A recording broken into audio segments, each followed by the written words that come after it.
Hi guys, it's me, Karen. I'm coming today with more of an information tutorial. I've been getting a lot of questions lately about the particulars regarding tools and equipment. So I thought I'd dedicate this to my personal experience dealing with the absolute basic necessities to solder anything, really. This type of solder will only stick to certain metals like copper, different alloys and whatnot, but you can absolutely, besides stones or glass, ceramic, you can solder wood, like pieces of wood, sticks or whatever. You can do coral, you can do resin projects, glass, anything really, as long as you have the copper tape. And so we'll start at the copper tape. This is what I started with. It's a 1/4 inch in width, and it will cover, because typically you want to wrap this around your piece, such as this, and have a little bit of edge over the back and maybe the front. It's not always required, but you can see that the stone or whatever you're wrapping has to be kind of small, because again, this is 1/4 inch. Now you can do layers, but then you're having to deal with lots of different seams. And I don't know, I'm not a big fan on all this building up of different seams. To me, it feels like it's an opportunity for something to go wrong as far as coming apart. So I started with the 1/4 inch and found some limitations because it's so thin.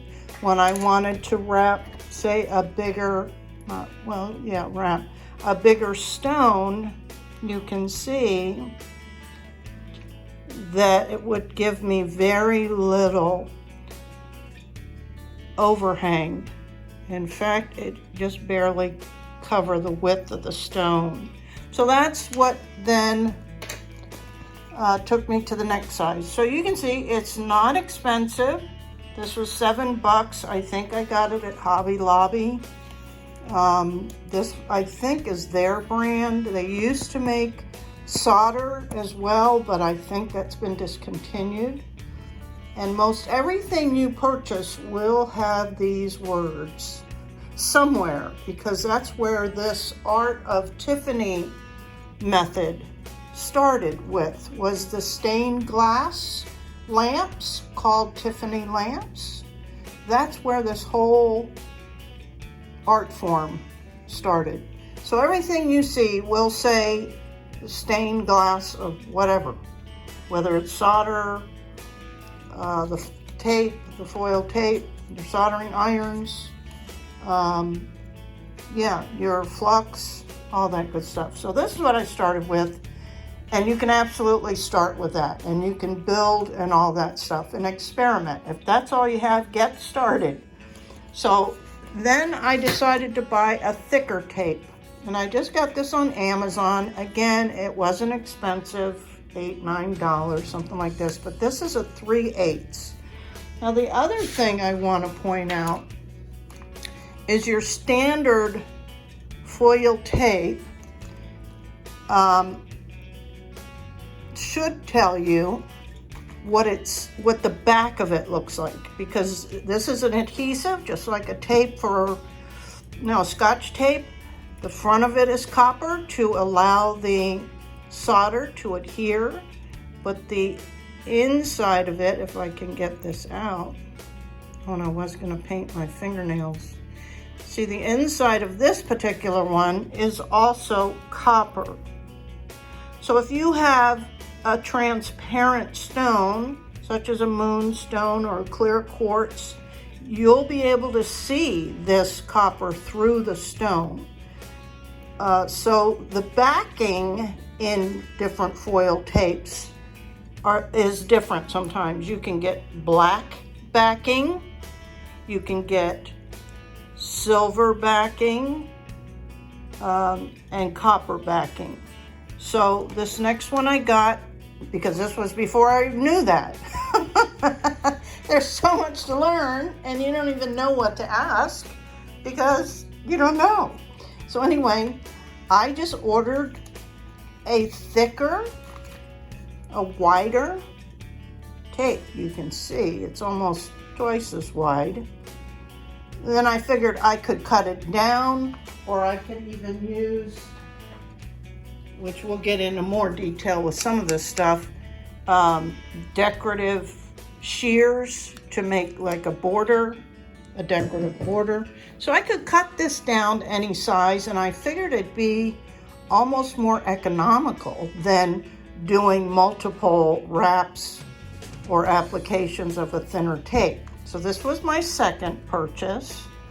And then as I learned more by doing more, such as working with moonstones or clear quartz, and saw that backing and wasn't happy, I heard people talking about you can paint your stone with silver where the tape would show. That didn't really work out for me, because then the paint and or was suggested, and even nail polish, the silver nail polish or whatever you wanted to hide the copper, it was going to be exposed to pretty high heats, and so it could melt or distort, and that's exactly what happened to me.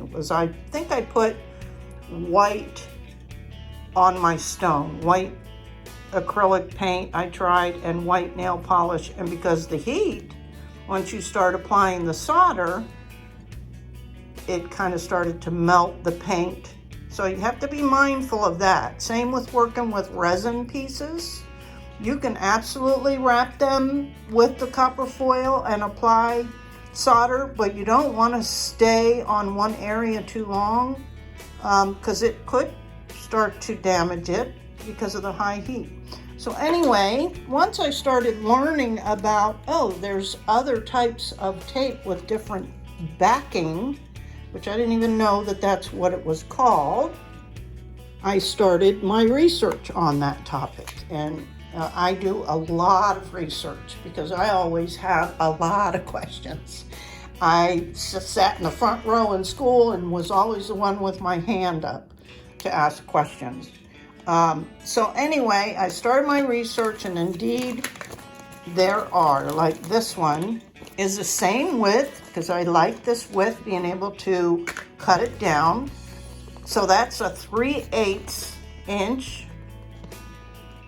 And again, I got this on Amazon, copper foil tape, but if you notice, it says silver coated foil, meaning, see if I can show you, that the back of this tape is silver.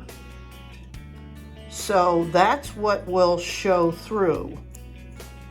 And it's not near as noticeable because you're working with silver solder.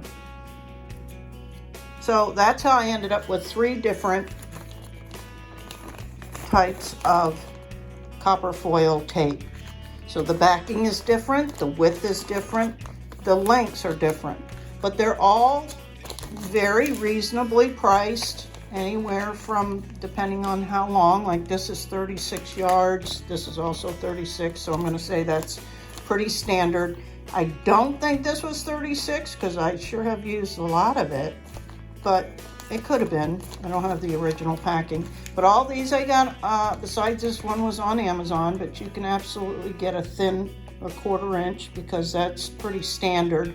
Again, most things are geared towards the stained glass craft, because remember, that's where the Tiffany Method soft soldering jewelry making came from. So this is a must, and you can get different kinds, different widths, As far as adhesive, I can't say one's better than the other. I think this is getting, this is my least favorite, probably for two reasons, is that it's thinner and it's probably the oldest that I have. So I've heard people complain about certain ones, but honestly, as far as the adhesive part, I have nothing to say about that other than if it's super old and you try it once and you do see it's kind of lifting, because that can be a problem, then it's time for a new roll.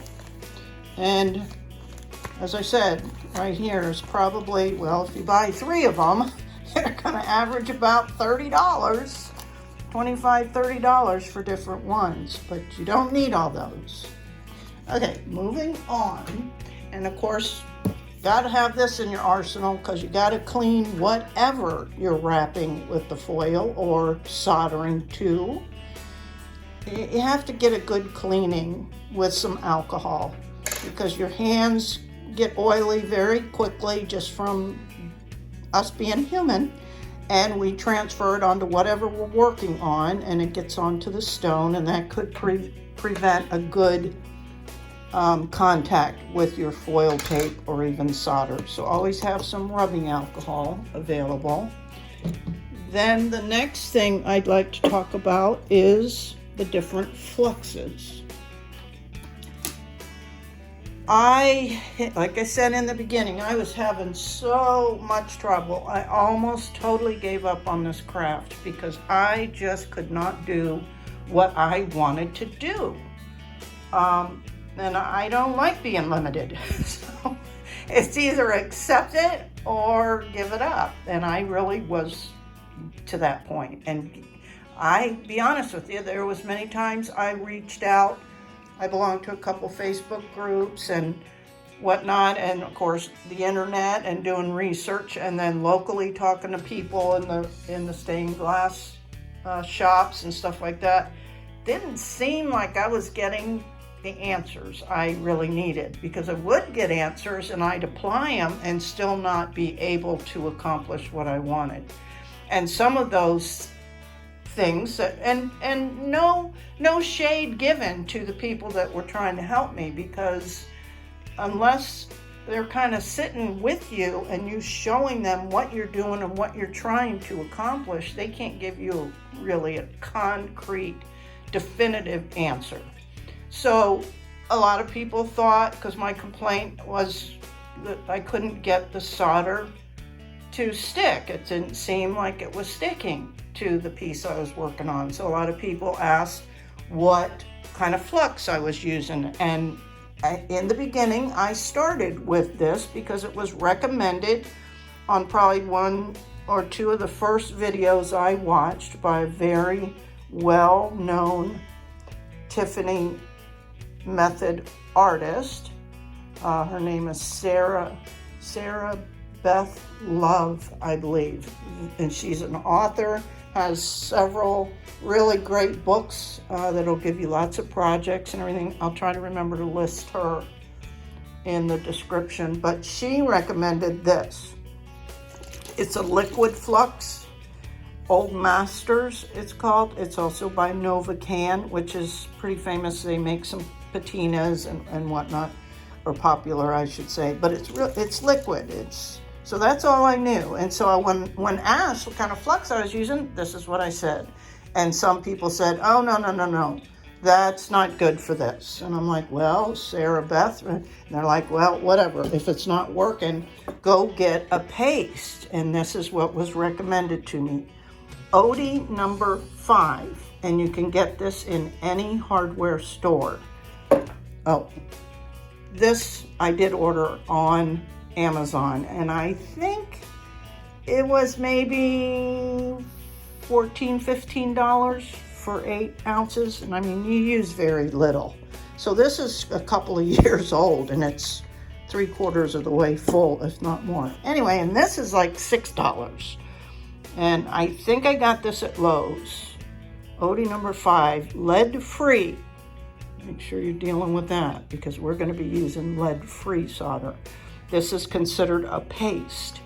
and it's very, very greasy. So always have a dedicated little brush for whatever medium you're using. This particular one is for the liquid flux. So I have a bowl and this brush just for that. And then if I'm using this paste, I have a dedicated brush for that. And it, like I say, it's very greasy. Your piece will be very greasy. That's why you wash it with Dawn soap and water when you're done, and a toothbrush, because it's so greasy. And what I found with this, so it's a good product for soft soldering. Lots of people love it.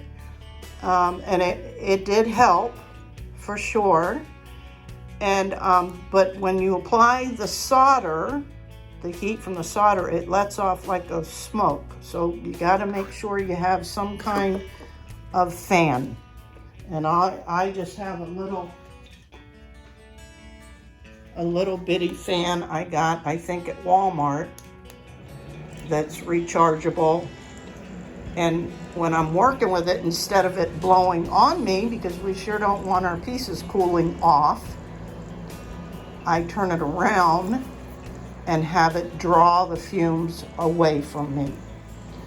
So, I don't know, this was $10 or $12 at Walmart.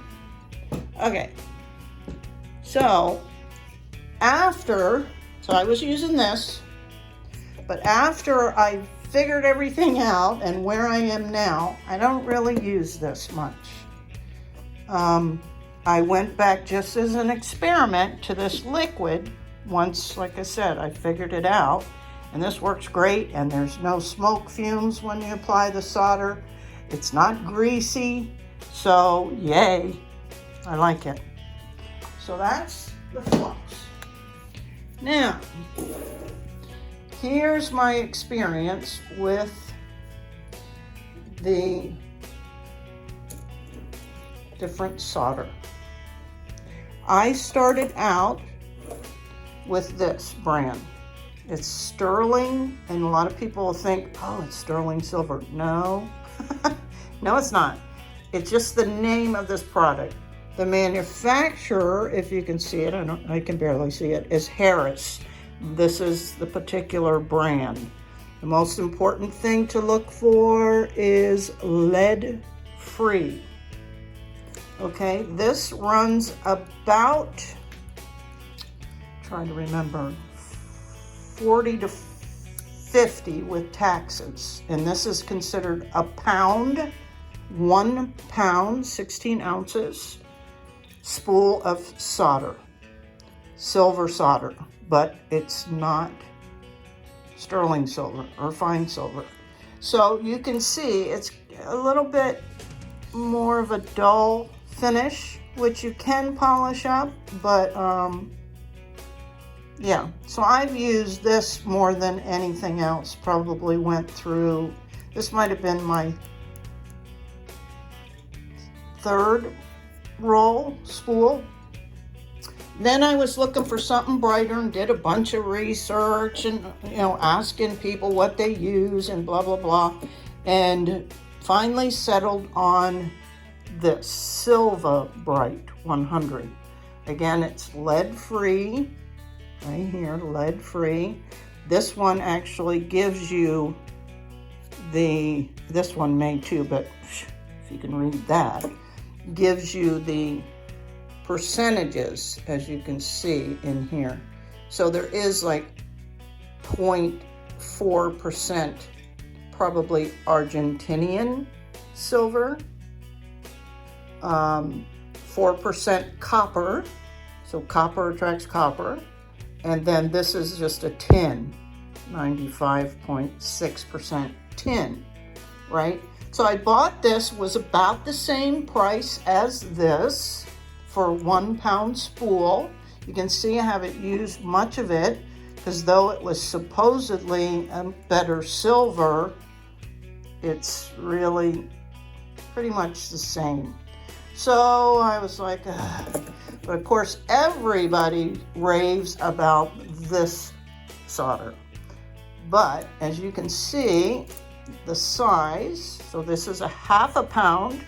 It's the same price as any of these other solders, so $45 to $50 for a 1/2 pound, a 1/2 spool.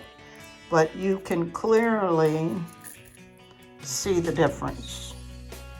This is much brighter, much shinier. It flows like a dream. So it was a year into my journey that I decided on the investment, because I felt like I had enough practice now, that I kind of knew what I was doing. I finally settled on the best soldering iron for me. And so that's when I purchased this apprehensively because of the cost, and went back to the liquid Flux. And I was just so excited when I used it. It was lovely, flowed great, looks great, holds up great, polishes great. So I highly recommend this, even though it's double the cost. It's double the cost. So what you pay, say $50 for a pound of this, if you want a pound of this, it's going to cost you $100. So you see what I'm saying? This is the same cost, same price, but you get half the amount you get with any other solder, really. But this is great. So once you feel like you've got your practice down and you're ready to put out nicer pieces, in my opinion, now some may argue, and a lot of people, I mean, again, if I was doing a lot of pewter looking or putting patina on every piece I do, then by all means, I wouldn't even waste my money on silver gleam. But I tend to like more that aren't patinaed, and I usually don't make that decision to patina or not patina until the project is done. So, because I know I'm already thinking, well, why don't you just, if you know you're going to patina a piece, use the less expensive. Well, I don't a lot of times. It just depends what it looks like and what I want the final result to look like. Okay, moving on from the soldering. Oh, always have a dedicated plier for soldering, because this used to look like my other pliers.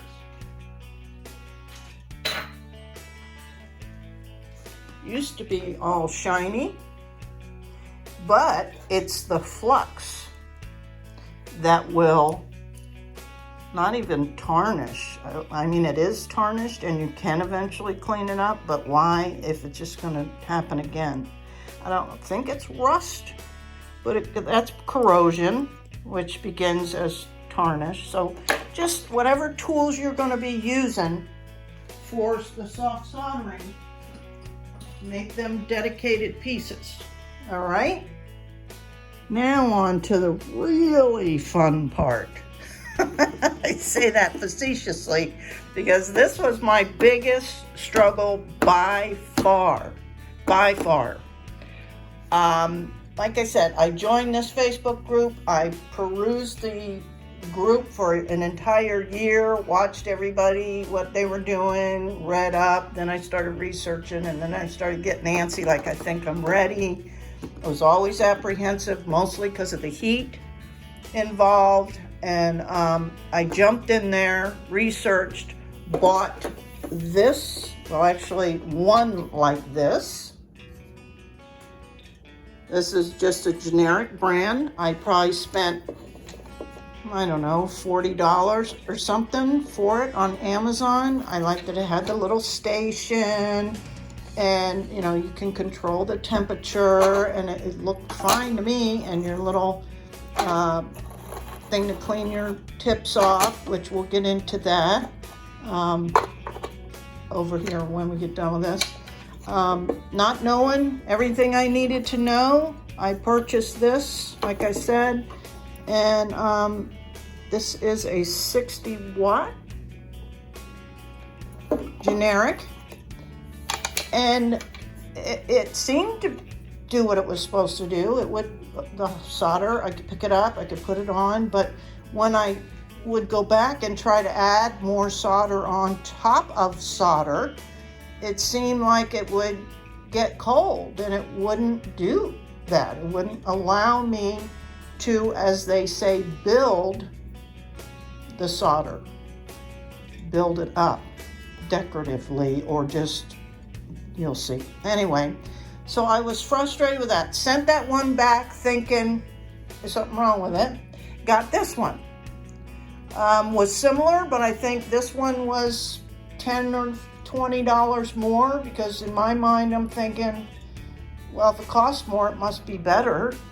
But this one, same thing. I'm like, what the heck is going on? Oh, I cried and I reached out to people, and that's when we got into the whole, what flux are you using? What kind of solder are you using? What, blah, blah, blah, blah, blah, what temperature and this and that. And I could only tell them what I was doing. I don't know anything.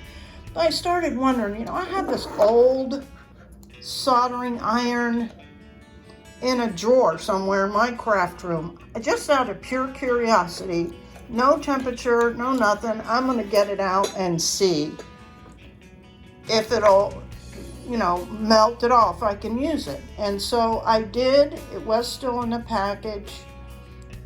This is a 25 watt. This is a 60. This did a better job than that one. Notice the name, Weller. Very, very well known in the soldering arena. Top-notch company. I think they're German, but really, really well known. So then I was like, what the heck? This doesn't make any sense. So why would anybody buy something like that if a 25 watt, now I'm really confused. So again, I reached out to the groups and whatnot, and started to get a little bit more answers about its, everybody was like, you need 100 watt, got to go with 100 watt. I'm like, wow, okay, well, this works better than, this 25 watt works better. Well, it's because it's a Weller. And I'm like, okay, well, I can't really afford that right now, because anything that was a Weller 100 watt is about $100 or more. If you want to get a station and all the bells and whistles, you're going to spend $150 and up. And I just didn't have that kind of money. So then a gal in one of the groups put a post out saying that she had an extra Weller 100. It was a N1010. Oh, it's a Weller WE1010. And asking if anybody wanted it for free. And I was like, oh my gosh, it's a Weller and it's 100 watt. I'm like, yes, please, please. So she was gracious enough to send it to me. The first one she sent, actually, it didn't even heat up. And I was like, I'm doomed. I think I need to give up. This must be a sign. So I reached out to her. I felt really bad because here she's gifting me this, and I felt like I was complaining. But she said send it back, that she would exchange it or whatever. So that took another month. And then this one arrived, and I'm using it, and it seemed to work great until, again, I got to the point of trying to build my piece, which means adding more solder on top of your first layer. So it would seem like it'd go to sleep. And there are sleep modes, like when you haven't used any of the irons, usually have this feature. When it hasn't been used in 10 minutes, and some of them like this, you can program it. say if it hasn't been used in 5 minutes, go to sleep. And it just reduces the heat down to 300 to 400 Fahrenheit. And some of them will totally shut off, but usually it's just a sleep mode. So I'm thinking, I must have this program wrong, this, not, and the other thing. So I messed around. So in the book, the book for the Weller, let me see if I can find it. Oh my God. No, I can't. I know it's up here, but I can't put my hands on it just yet. Is this it? Oh, here it is. Here's the manual, right? It's quite thick, but in reality, all this is different languages. There's only, and I was ticked, there's like, I don't know, what is this, about 15 pages, maybe? Not even. Yeah, 15 pages in English. And all the stuff, I haven't a clue what in the world are they talking about. Oh no, excuse me. It's not 15 pages. Here's where the English one starts on page 13 and goes, so 2 pages of instructions. And it's just more, it's really just safety information. Fire hazard, blah, blah, blah. It isn't really, and what they do give you are like symbols. And I'm like, I don't know. So this was worthless. I was so upset. Another crying episode. Went online, did my research, watched every single video that even had Weller in it. Watched stained glass people working with Wellers and electronic people working with Wellers, trying to get some of these answers. And I think I messed with the settings so much, I believe I locked myself out of the programming. So this won't even turn on anymore. I have to take it to an electronics store and maybe they can figure out how to do a factory reset, because according to everything I have found, I no longer even have access to that. So I'm sure I could call Weller, and I think I called them, and it's, you're on hold forever. Nobody ever actually answered. They said to leave a message. And so I haven't had great results with customer service. And then after really all that research, realized this isn't even 100 watt. It's an 85 watt, but it still should be more than adequate. I mean, don't you think? But I had the same problems. So I was just really upset. Like I said, this all went on in a year. So then somebody in one of the groups recommended I reach out to this gal who has an Etsy shop. It's a stained glass store, but she gets lots of customers that do the Tiffany Method jewelry. Reached out to her, asked her all these different questions. She was wonderful. Her name was Robin, and I'll put her link in the description as well.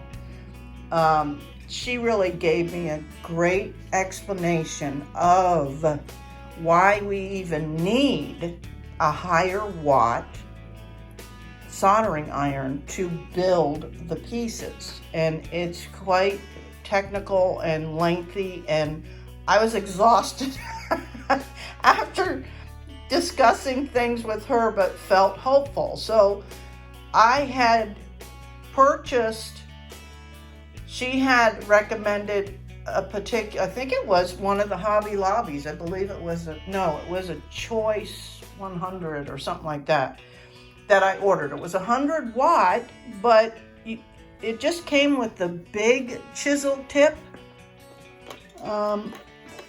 Like this. This is bad now. It's starting to eat away, but I think this is a 1/4 inch. And I didn't really want a giant one. Well, I was okay with having a giant one, but I also wanted smaller tips so I could learn the decorative soldering. but it didn't even, that wasn't even an option. And there was no temperature control. You'd have to get a rheostat, which is another thing that was recommended, that controls or keeps a consistent heat level. So I ordered that. I ordered that iron with the rheostat. It came. I could not find different tips for it. That's when I reached out, I think, to Robin. She said, yeah, that's all it comes with. So that's when we got into the discussion. And she recommended either the Weller 100 or, which this is not, this is a 1010, or this one, which is a Heiko. It's a Japanese made, which we do know Japan is pretty good with technology. And the control is in the handle, and you don't need a station or the rheostat. Now, it's only 60 watt, 67 watt, but because this particular model, the FX601, I've had other people say they've tried Heiko and they're not, you know, I'm like, well, is it this particular one? It's the only one I can speak of. Anyway, it's got some kind of ceramic coil, and it does the job. She said it was good. So I bought this one. This was number 7 of all the soldering irons I had experimented with, and I'm sticking with this. So far, so good. But what I'd like to talk about, so when they say a soldering iron's a soldering iron, not true at all. Say like this one, we'll just talk about different tips, because if you want different size tips, you have to make sure they fit. And this was another thing that I ran into. So we'll say there's that one, there's this one, this is the Heiko, I don't know how they pronounce it, but so this is the heating element. This is the coil piece. Don't ever take that out. And so they all have that, but you'll notice completely different. So this one won't fit the Heiko won't fit the other one, right? And then you've got the Weller, which is really different. You don't see the coil. The coil's hidden inside. So now, if you order these tips, these aren't going to fit anything either. It's just so frustrating and aggravating and confusing and doesn't help at all when you're already upset, right? And yeah, I'm going, oh no, which was what? Well, they just won't fit if it's not the right one, so don't worry about it. So of course, when I ordered this, I got extra tips for sure while I was ordering. So I know they're the right ones. So that's also part of the aggravation. It's just, I don't know. And why, you know, there isn't somebody who can just say, 'cause people are like, just tell me what to buy. Yes, that was me. What do I get? But it's like, oh, I like this. Oh, I like that. No, this worked better for me. Oh, I have both. And I'm like, this is crazy, but I don't get it. But I get it now because look how many I have. It's just nuts. It's wacko. So here's the other few things we'll talk about, then we'll wrap it up. All of them come with a little sponge that you just have damp. Not wet, damp. Because you want to keep your tips clean. Now, some say they don't use the sponge because every time you touch your iron to this wet sponge, it cools the iron off, which is true. It does. And then you have to wait, oh my gosh, a few seconds, right? We're so impatient, but I get it. You're in the middle of a project. You don't want to sit and wait a few seconds. You want to get right down to it. But some say use these sponges, and they all come with them. The key is to keep your tip clean so it doesn't end up looking like this and starting to get holes in it and get all weird, and then it's time for a new tip. Unlike this one, doesn't have a tip you can swap out, so you'd have to throw the whole thing away, which I'm going to do now because I didn't realize it. I must not have tinned it when I was playing with it, probably because I was so aggravated. Anyway, tinning. Lots of things you can tin. One of these, I think it was this one, came with lead-free solder wire. What's that? What do I do with this? What's it for? Well, come to find out, it's to tin your iron. In fact, when you get a new iron, there'll be a little something on the end, a little bit of solder on the end that it's already been tinned at the factory. And every time you go to shut this puppy down, you need to tin it with solder or a tinning wire, or this is a tip tinner I recently bought. I like this a lot. And again, everybody's going to have opinions. I was told don't use the copper, whatever these things, coil things, to clean the Hako because it'll end up tearing up your tips.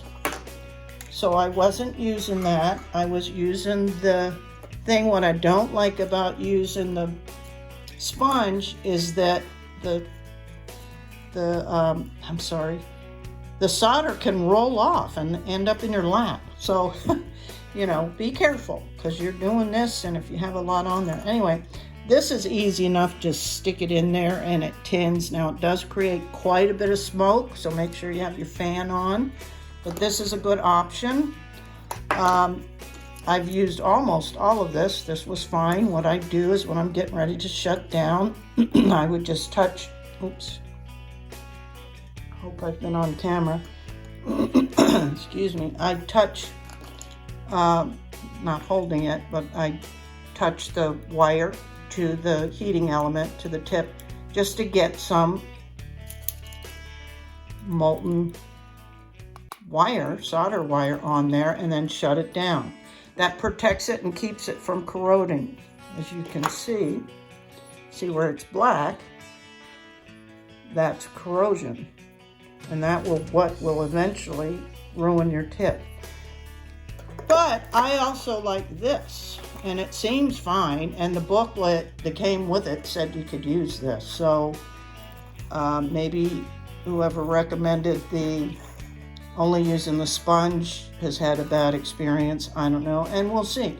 We'll see. So far it's not, but I like it the best because the solder that I'm wiping off is going to stay in there. It doesn't go flying everywhere, doesn't cool the tip, and whatnot. I use this for in between, like when I'm working in between, because again, you do want to keep an eye.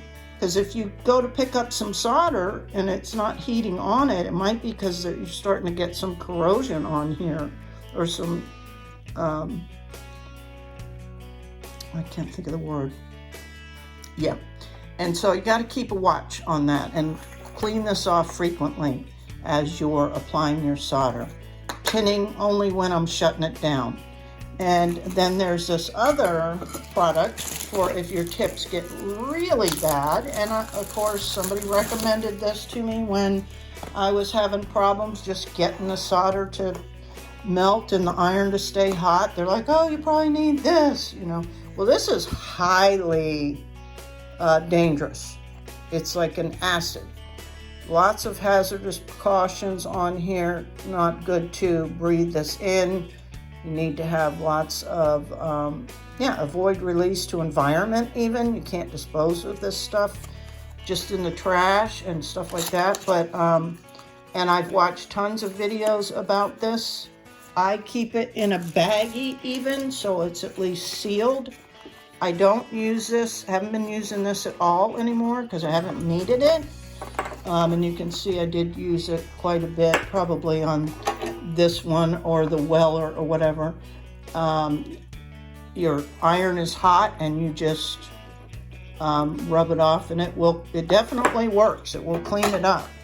But that's kind of, I don't know, as far as my opinion would be, if your tip is really, really bad and it's not cleaning up from everything else. So, phew, that's a lot, right? I don't think there's anything else I needed to cover in this. This is going to be long enough video. But, so that's your basic information and what I've learned, and the time it took for me to learn it is what's aggravating. So if I can help one person start out right, then I will have done a good thing, because there's a lot to it and very confusing and aggravating. So I just want to have fun. I just want to play. I don't want to have to worry about all this stuff.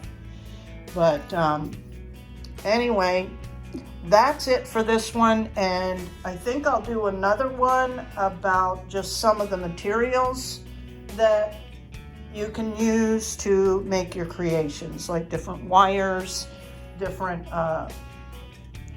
tools to make decorative foil tape, and that kind of stuff, the rubber stamping and all that. So we'll get into that later, because yeah, you can spend more money. I got a heat mat, a heat resistant mat that I love.